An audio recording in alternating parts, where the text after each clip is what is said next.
Start. Hello नमस्कार मेरे दोस्तों, आप सभी का चाणक्य नीति क्लासेस में दिल से स्वागत है। तो सबसे पहले आप सभी चेहरे पे मुस्कान लाइए और हमेशा चेहरा को जो है स्माइल, चेहरे पे स्माइल बना कर रखिए ताकि जो है हर दिन बेहतर हो। ठीक है, तो आप लोग हमेशा मुस्कुराते रहना है और हम आपकी भावनाओं को समझते हैं। आप भी एक स्टूडेंट हैं और हम भी एक स्टूडेंट ही रहे हैं, तो हम आपकी भावनाओं को अच्छी तरह समझते हैं कि क्या है। बहुत सारा सिलेबस है, बहुत सारा सब्जेक्ट का जो है आपके ऊपर दबाव है, सिर्फ एक ही सब्जेक्ट नहीं पढ़ना है, इसलिए कम समय में हम डेली करेंट अफेयर्स अच्छे ढंग से कराते हैं। तो आप लोग सभी लोग जुड़िए, ठीक है। और इसी को देखते हुए शाम 6 बजे हम लोग रेलवे सामान्य विज्ञान और रेलवे सामान्य अध्ययन और NCERT की सार संग्रह, ये तीनों बुक का जो है डेली यूज करते हैं शाम 6 बजे, और 7 बजे जो है वीडियो अपलोड कर देते हैं, क्योंकि यूट्यूब पे अभी लाइव का ऑप्शन नहीं आया है, इसलिए हम लोग लाइव नहीं कर पा रहे हैं। ठीक है, तो 7 बजे डेली वीडियो अपलोड कर देते हैं। तो इससे जुड़कर जो है आपका तैयारी बहुत बेहतर हो जाएगा, तो आप लोग ज़रूर जुड़िएगा, ठीक है। और हम ये भी जो है कम समय में अच्छे ढंग से होमवर्क दिया जाता है और पूछा जाता है, ठीक है। तो आइए आज की सकारात्मक सोच को अपनाते हैं जो हमें ऊर्जावान बनाएगी। देखिएगा, चाणक्य नीति क्लासेस का मोटिवेशनल लाइन: लाखों ठोकरे के बाद भी संभलता रहूँगा, लाखों ठोकरे के बाद भी संभलता रहूँगा और गिर कर फिर से उठूँगा और चलता रहूँगा। इसलिए जो है हमें लाख तकलीफ़ और बहुत सारे कठिनाइयों के बाद भी जो है अपने आप को संभालना है और फिर गिर कर फिर से उठूँगा। तब जब कॉन्फिडेंस नीचे लेवल पर जा रहा है तो फिर से अपने आप को मोटिवेट करना है और फिर से वही कॉन्फिडेंस लेवल को लाना है और फिर से चलना है वही रास्ता पर। हाँ, यही रास्ता पर चलते रहेंगे तो एक न एक दिन ज़रूर सफलता मिलेगी। तो इसका जो है मुख्य उद्देश्य है इसे अपनाना है। लाखों ठोकरों के बाद भी संभलता रहूँगा और गिर कर फिर से उठूँगा और चलता रहूँगा, ठीक है। तो इसे अपनाना ही पड़ेगा। आप लोग हताश मत होइए, धीरे धीरे एक जो है हमें सफलता मिल ही जाएगी। तो आइए आज की क्लास आगाज़ करने से पहले जय श्री राधे का नाम लेते हैं और आज की क्लास आगाज़ करते हैं 10 मई 2024 करेंट अफेयर्स के अति महत्वपूर्ण प्रश्न, ठीक है। तो क्वेश्चन नंबर 1 देखिएगा और सोते टाइम जो है PDF ज़रूर पढ़िएगा, ठीक है। एक बार यहाँ वीडियो देख लेने के बाद सोते टाइम PDF एक बार पढ़ लीजिएगा, क्योंकि बिहार SI में जो है करेंट का बहुत मजबूत पोर्शन है और यह पूछा जाता है, लगभग 20 से 25 एग्ज़ाम पूछ देता है। तो ठीक है, तो करेंट अफेयर्स पे बहुत अच्छे तरीके से पढ़ना है और इस पे ध्यान देना। देखिएगा क्वेश्चन नंबर 1, हाल ही में संयुक्त राष्ट्र इमिग्रेशन एजेंसी के अनुसार वैश्विक प्रेषण में $100 अरब के आंकड़े को पार करने वाला दुनिया का पहला देश कौन सा बना है। तो वैश्विक प्रावसन जो है वैश्विक प्रेषण रिपोर्ट के अनुसार, और ये जारी कौन करता है, तो बांग्लादेश ढाका जो है इस बार जारी किया है, और यह UN इमिग्रेशन एजेंसी के अनुसार यह जो मामला आया है, तो इसमें भारत जो है $100 अरब आंकड़े को पार करने वाला दुनिया का पहला देश बना है, ठीक है। तो आप लोग इससे समझ जाएंगे रेमिटांस जो है, रेमिटांस का अर्थ होता है प्रवासी द्वारा भेजा गया धन। जैसे हम लोग यहाँ इंडिया के हैं और यहाँ से जो है बाहर UAE चाहे कनाडा या ऑस्ट्रेलिया कहीं भी कार्य करने जाते हैं, तो वहाँ से काम करके जो धन अर्जित करके यहाँ भेजते हैं अपने परिवार को या अपने गांव में, तो वही धन जो है रेमिटांस कहलाता है। और रेमिटांस के मामले में भारत का तीसरा स्थान है, और फर्स्ट स्थान जो है विश्व में फर्स्ट स्थान भारत का है, और सेकेंड स्थान मेक्सिको का है, और तीसरा स्थान चीन का है। रेमिटांस के मामले में विश्व में जो है भारत का स्थान फर्स्ट है।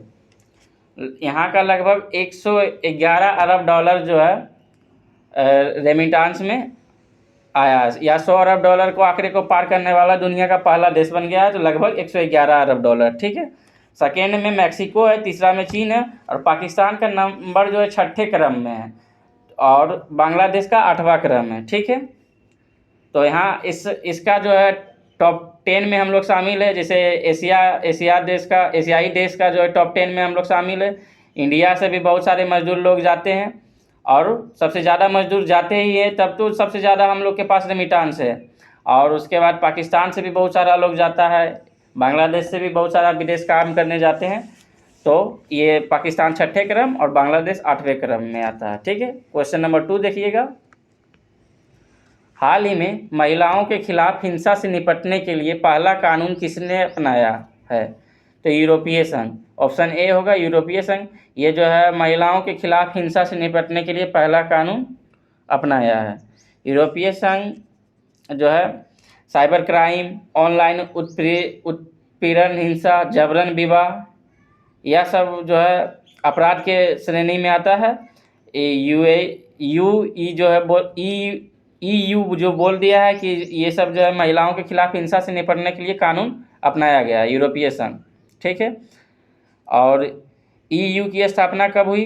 तो रोम की संधि के तहत जो है इसकी स्थापना हुई। रोम की संधि कब हुई? तो 1958 में हुई थी। वर्तमान में EU की 27 देश है। यूरोपियन संघ को ही हम लोग EU कहते हैं। ठीक है, वर्तमान में 27 देश शामिल है, और EU की हेडक्वार्टर बेल्जियम ब्रुसेल्स में है। आप लोग इसको ध्यान में रखिएगा। EU की स्थापना रोम की संधि के तहत 1958 में हुआ, और इसमें कुल वर्तमान समय में 27 देश शामिल है, और इसका हेडक्वार्टर जो है बेल्जियम ब्रुसेल्स में है। ठीक है, और देखिएगा ऑप्शन बी में जो है अफ्रीकी संघ में कुल 55 देश शामिल है। और हम लोग के लिए ऑप्शन सी इम्पोर्टेंट है, आसियान की स्थापना जो है 1967 ईस्वी में हुआ, और इसमें कुल 11 देश शामिल है। पहले 10 था, वर्तमान समय में 11 देश है, जो कि 11वां देश तिमोर लिस्ट को शामिल किया गया। इसकी हेडक्वार्टर जो है आसियान की हेडक्वार्टर जाकार्ता में स्थित है। ठीक है, इंडोनेशिया की राजधानी जाकार्ता में स्थित है। और इसमें जैसे आते हैं कौन कौन है, 11 देश का नाम सुन लीजिए।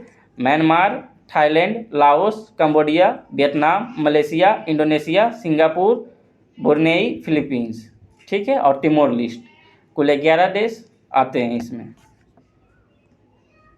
देखिएगा क्वाड में 4 देश आते हैं, आप लोग जानते होंगे। क्वेश्चन नंबर 3 देखिएगा।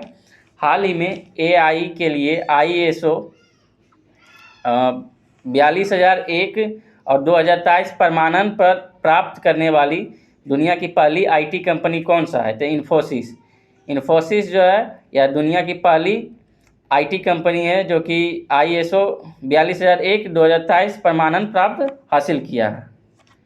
ठीक है, और यह AI है जो प्रमाणन प्राप्त हासिल करने वाला दुनिया की फर्स्ट IT कंपनी है। ठीक है, और यह जो है सर्टिफिकेट ISO सर्टिफिकेट कब दिया जाता है? जबकि उसका सुरक्षा और गुणवत्ता अच्छा हो, इसलिए यह सर्टिफिकेट दिया जाता है। चौथा क्वेश्चन देखिएगा। वैश्विक ऊर्जा थिंक टैंक एम्बर के ग्लोबल इलेक्ट्रिसिटी रिव्यू 2024 को वैश्विक स्तर पर कौन सा स्थान मिला है? तो वैश्विक ऊर्जा थिंक टैंक एम्बर के ग्लोबल इलेक्ट्रिसिटी रिव्यू 2024 में भारत को वैश्विक स्तर पर कौन सा स्थान मिला है? तो तीसरा स्थान मिला है। ठीक है, और ये इलेक्ट्रिसिटी रिव्यू 2024 में जो है भारत को तीसरा स्थान मिला है। और इससे पहले मतलब आप लोग इसका समझ रहे हैं, सौर ऊर्जा के मामले में जो है भारत को तीसरा स्थान मिला। इससे पहले जो है सबसे फर्स्ट स्थान चीन को है, और दूसरा स्थान USA को है, और तीसरा स्थान भारत को है। ठीक है, तो जो है इससे पहले जापान था, लेकिन जापान को पछाड़कर सौर ऊर्जा के मामले में भारत तीसरा स्थान पे आ गया। 5वां क्वेश्चन देखिएगा। हाल ही में किस राज्य के राज्यपाल पर यौन उत्पीड़न का आरोप लगा है? तो किस राज्य के राज्यपाल पर यौन उत्पीड़न का आरोप लगा है? तो पश्चिम बंगाल। ऑप्शन बी होगा, ऑप्शन यहाँ डी होगा, पश्चिम बंगाल के जो राज्यपाल है उस पर यौन उत्पीड़न का आरोप लगा है। लेकिन वर्तमान इससे पहले जो है पश्चिम बंगाल का जो है राज्यपाल जगदीप धनखड़ था, और वर्तमान में जो अभी जगदीप धनखड़ उपराष्ट्रपति बन चुके हैं। तो ये पद खाली होने के बाद, पश्चिम बंगाल के राज्यपाल पद खाली होने के बाद सीवी आनंद बोस बने थे। तो सीवी आनंद बोस पर जो है यौन उत्पीड़न का आरोप लगा है, और इस पर जो है कोई भी यौन उत्पीड़न का आरोप लगा भी है तो पुलिस यहाँ कुछ भी कार्रवाई नहीं कर सकती है। ठीक है, क्योंकि आर्टिकल 361 में, जो संविधान के आर्टिकल 361 में यह कहा गया है कि राष्ट्रपति और राज्यपाल के कुछ विशेषाधिकार है। इसमें यह बोला गया, यदि अगर जो है राष्ट्रपति या राज्यपाल पोस्ट के ऊपर कार्यरत है तो कोई भी आपराधिक जो है कार्रवाई नहीं होगी। ठीक है, अगर राष्ट्रपति पोस्ट पर कार्यरत है तो इस पर कोई भी आपराधिक कार्रवाई नहीं होगी, और कार्यकाल के दौरान कोई गिरफ्तारी भी नहीं होगी। यह 361 में कहा गया, आर्टिकल 361 में कहा गया है। ठीक है, क्योंकि राष्ट्रपति सर्वोपरि होता है और राज्यपाल भी राज्य के लिए सर्वोपरि होता है, इसलिए इसे 361 के तहत जो है कोई कार्रवाई नहीं होगी।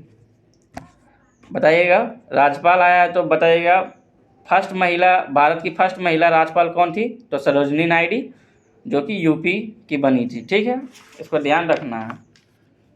छठा क्वेश्चन देखिएगा,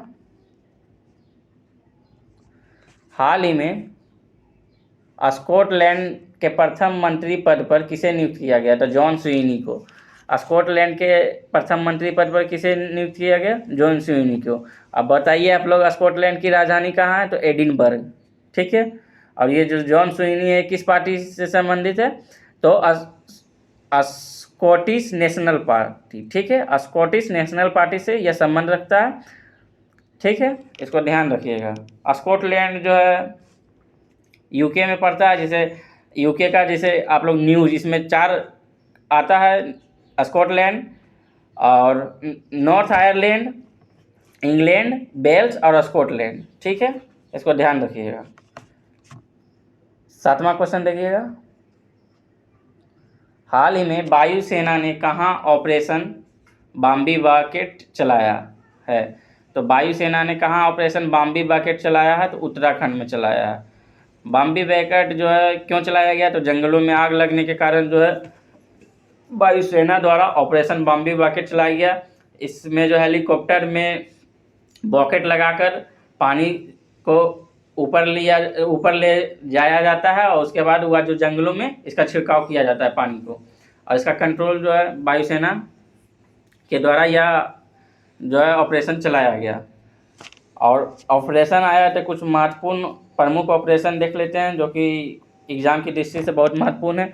जैसे देखिएगा, ऑपरेशन दोस्त जो है तुर्की और सीरिया में चलाया गया, भारत के द्वारा तुर्की और सीरिया में चलाया गया ऑपरेशन दोस्त। ऑपरेशन गंगा भारत जो है यूक्रेन में चलाया भारतीयों को निकालने के लिए। बताइएगा, ऑपरेशन सर्वशक्ति जम्मू कश्मीर में चलाया गया। ऑपरेशन देवी शक्ति जो है अफगानिस्तान में चलाया गया भारत के द्वारा। और ऑपरेशन करुणा म्यांमार में चलाया गया। और ऑपरेशन कावेरी दक्षिणी सूडान, ठीक है, सूडान में चलाया गया ऑपरेशन कावेरी। ऑपरेशन करुणा म्यांमार में। ऑपरेशन पोलो हैदराबाद में। और ऑपरेशन अजय इजराइल। ठीक है, इसको ध्यान रखिएगा, कुछ महत्वपूर्ण ऑपरेशन बता दिए। 8वां क्वेश्चन देखिएगा, हाल ही में राष्ट्रीय महिला हॉकी लीग के पहले संस्करण के लिए किसने साझेदारी की है? तो राष्ट्रीय महिला हॉकी लीग के पहले संस्करण के लिए किसने साझेदारी की है? तो option C, Coca Cola India. ये जो है राष्ट्रीय महिला हॉकी लीग आयोजन कहाँ हो रहा है? तो रांची झारखंड में। या 9 मई से स्टार्ट हुआ है, और यह फर्स्ट बार हुआ है। ठीक है, तो रांची झारखंड में हो रहा है। ठीक है, इसमें जो है लैंगिक समानता और खेलों को बढ़ावा देने के लिए जो है राष्ट्रीय महिला हॉकी लीग का पहला संस्करण किया जा रहा है। इसमें कोका कोला इंडिया जो है साझेदारी की है। 9वां क्वेश्चन देखिएगा, हाल ही में फिनटेक कंपनी सेतु ने कौन सा बैंकिंग, वित्तीय और बीमा केंद्रित देश का पहला लार्ज लैंग्वेज मॉडल लॉन्च किया है? तो सेशन। फिनटेक कंपनी सेतु ने कौन सा बैंकिंग, वित्तीय और बीमा केंद्रित देश का पहला लार्ज लैंग्वेज मॉडल लॉन्च किया है? तो सेशन। 10वां क्वेश्चन देखिएगा,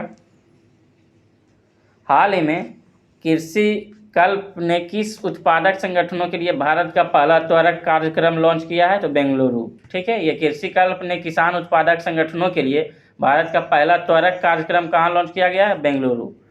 तो आज का 10 क्वेश्चन पूरा हुआ। आप लोग जो है ये 10 क्वेश्चन पे ध्यान दीजिए, बाकी अलग से हम जो ऐड करते हैं उस पर भी थोड़ा बहुत ध्यान देना है, और रात को जो है सोते टाइम PDF जरूर पढ़ना है, क्योंकि हर डेली 10 क्वेश्चन आप लोग को माइंड में सेट हो जाए। ठीक है, और करेंट अफेयर्स को रेगुलर पढ़ना है। ठीक है, तो और शाम को आप लोग जो है जुड़ सकते हैं क्यूज में। तो आज के लिए इतना ही। Thank you. जय हिंद।